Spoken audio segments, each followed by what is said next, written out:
puasa 6 Syawal. Lah ni Ramadan. Selepas ni kita akan sambut raya pada 1 Syawal, dan ada satu puasa yang sunat muakkad di sisi mazhab Syafi'i. Puasa itu sunat muakkad, iaitulah berpuasa 6 hari di bulan Syawal. Berturutan ke boleh selang-seli? Yang ni saya rasa hampir semua umat Islam boleh jawab soalan yang mudah ni. Kalau tak boleh, kita kena muhasabah ilmu yang kita ada. Maksudnya kuranglah ilmu kita, wajib kita belajar, terutamanya ketua-ketua keluarga. Sunat berturutan puasa 6 hari Syawal, yang tu yang paling afdal. Start daripada 2 Syawal, 3, 4, 5, 6, 7 Syawal, 8 Syawal habis lah. Itu paling afdal. 2, 3, 4, 5, 6, 7 Syawal adalah puasa terakhir, puasa 6. Itu yang paling afdal. Dan sunat bermula pada hari kedua selepas hari raya puasa. Sebab hari raya puasa, hari pertama 1 Syawal, haram berpuasa. Haram. Puasa juga bukan boleh pahala, boleh dosa kalau puasa juga 1 Syawal. Jadi mula daripada 2 Syawal kalau nak puasa 6. Paling afdal ialah buat berturut-turut. Maksudnya kalau selang-seli boleh tak? Boleh. Dia nak puasa 3 Syawal, kemudian 6, kemudian 11, kemudian 12, kemudian 18, dia nak selang macam tu, boleh. Walau bagaimanapun boleh juga jika diselang-seli, tidak berturut-turut. Selesai masalah yang pertama. Masalah yang kedua, puasa sunat Syawal dalam bulan Zulqa'dah. Boleh tak kalau tak sempat dalam bulan Syawal tu, kita nak bawa puasa sunat Syawal tu, nak qada dalam bulan-bulan lain? Boleh jika tidak sempat dilakukan pada bulan Syawal. Sunat mengqadakannya.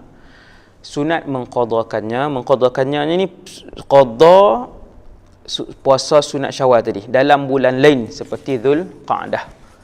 Zulqa'dah. Zulqa'dah pun boleh sebut, Zulqi'dah pun boleh. Kemudian muka surat 124, masalah yang ketiga. Puasa Arafah. Orang yang mengerjakan haji wukuf pada 9 Zulhijjah. Ini tak ada kena-mengena dengan puasa Ramadan, tak ada kena-mengena dengan puasa Syawal. Ini puasa sunat antara yang agung dalam Islam, yang sangat besar, namanya puasa Arafah. Jadi di Arafah, di Arafah di Mekah sana, di Arafah, orang yang buat haji mereka wukuf. Orang yang tidak mengerjakan haji disunatkan berpuasa 9 Zulhijjah. 9 Zulhijjah ni nak ikut 9 Zulhijjah Zimbabwe ke 9 Zulhijjah Australia? Jawapan dia bukan 9 Zulhijjah Mekah, bukan 9 Zulhijjah Syria, bukan 9 Zulhijjah mana. 9 Zulhijjah ni ikut negara masing-masing. Yang ni sampai tahun lepas, setiap tahun dia akan main satu mesej, dia viral satu mesej, nak puasa ikut siapa, hasbunallah wa ni'mal wakil. Dia timbul lagi isu. Mereka yang sengaja menimbul dan mengelirukan umat Islam ni sehingga ratusan ribu orang Islam jadi keliru. Yang asalnya tak semangat nak puasa, timbul benda ni jadi tak puasa terus. Mereka menanggung dosa. Sebab menimbulkan suasana kekeliruan di kalangan umat Islam. Jadi 9 Zulhijjah ni ikut 9 Zulhijjah negara masing-masing. Yang tu cukup. Maka kita puasa sunat. Masalah keseterusnya, masalah yang keempat. Kita tengok tajuk ni dia ada 9 masalah. Lagi masuk bab baru. Bab ni ada 9 masalah. Ni yang keempat. Puasa Jumaat saja, ni puasa sunat ni bukan masalah puasa Ramadan. Ni tajuk puasa sunat. Boleh tak mengkhususkan puasa pada hari Jumaat saja? Jawapannya makruh. Saja-saja habis Ramadan dia nak puasa Jumaat saja, puasa sunat. Hukumnya makruh. Tidak makruh jika dikembarkan dengan sehari sebelum, iaitu Khamis, atau sehari selepas, iaitu Sabtu. Dia kalau nak hilangkan makruh tu dia gabung Khamis dengan Jumaat ataupun Jumaat dengan Sabtu. Hilanglah makruh itu. Kenapa makruh? Sebab makruhnya ialah kerana telah sabit menurut syarak Jumaat adalah hari raya Eid. Hari raya. Jumaat ni hari raya. Hari raya yang umum ni lah, bukan yang raya Aidul Fitri dengan Aidul Adha tu. Jumaat ni hari raya orang Islam. Mingguan. Ni hak mingguan punya. Tapi tidaklah haram berpuasa. Cuma ulama cari sebab. Cari sebab kenapa. Ulama pun fikir kan, cari kenapa. Jumaat ni Nabi pernah sebut dia adalah hari raya. Hikmah dilarang mengkhususkan, itu sebab dia. Hikmah dia pula, kenapa tak boleh Jumaat saja, ialah supaya tidak lemah untuk mengerjakan segala ibadat pada hari tersebut. Supaya Jumaat ni kita boleh tumpu untuk memaksimumkan ibadah pada hari Jumaat. Hari Jumaat ni hari yang mulia, hari raya mingguan umat Islam, untuk mereka membanyakkan ibadah.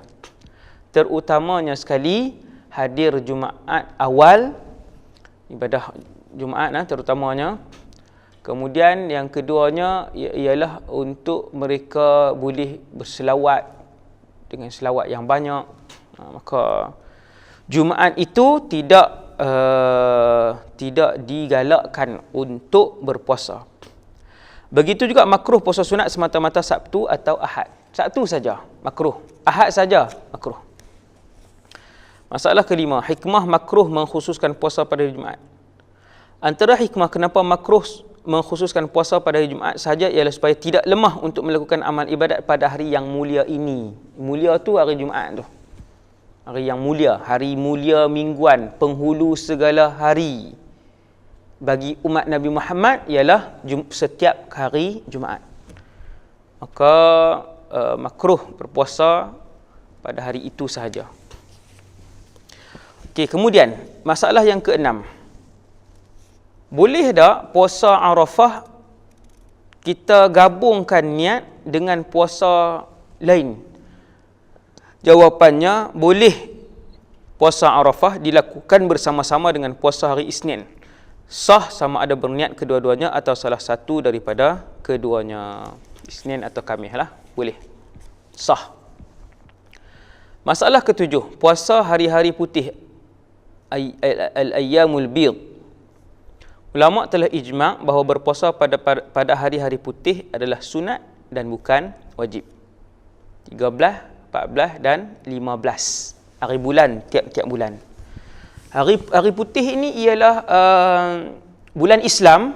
Orang tua-tua Kedah panggil bulan Melayu. Orang tua-tua di Kedah panggil bulan Melayu. Dia adalah bulan Islam, Muharram Safar. Setiap kali 13 hari bulan Islam, 14 hari bulan Islam, 15 hari bulan Islam, Muharram ke Safar ke, maka bulan akan penuh mengambang. Maka dia disebut di dalam sunnah sebagai Ayyamul Bid, Al-Ayyamul Bid, hari-hari putih. Hari-hari putih ini ada hadis yang Nabi menggalakkan umatnya untuk berpuasa 13, 14, 15. Ada grup WhatsApp bagus, dia akan peringat kalau nak dekat dengan masuk bulan baru, dia akan buat keluar jadual. Okey, ni hari-hari yang digalakkan berpuasa. Dia tulislah dalam tu 13, 14, 15 tu bersamaan dengan berapa hari bulan Masihi, ataupun miladi tu. Dia tulis hari apa pun dia tulis macam tu, dia peringat. Tu bagus. Puasa selain daripada Ramadan, ijma' mengatakan puasa selain daripada Ramadan adalah tidak wajib. Yang wajib puasa Ramadan sahaja. Setahun yang wajib Ramadan sahaja. Sama ada 29 atau 30 hari Ramadan. Selain daripada tu, tidak ada yang wajib. Isteri tak boleh puasa sunat melainkan dengan izin suami. Ittifaq ulama'. Maksudnya sepakat para ulama' Syafi'i bahawa isteri tak boleh puasa sunat melainkan dengan izin suami. Kalau nak puasa sunat, kena tanya suami dulu. Kalau suami tak izin sebab suami nak melakukan hubungan dengan isteri pada waktu siang, mana-mana waktu siang, maka isteri tak boleh puasa sunat pada hari itu.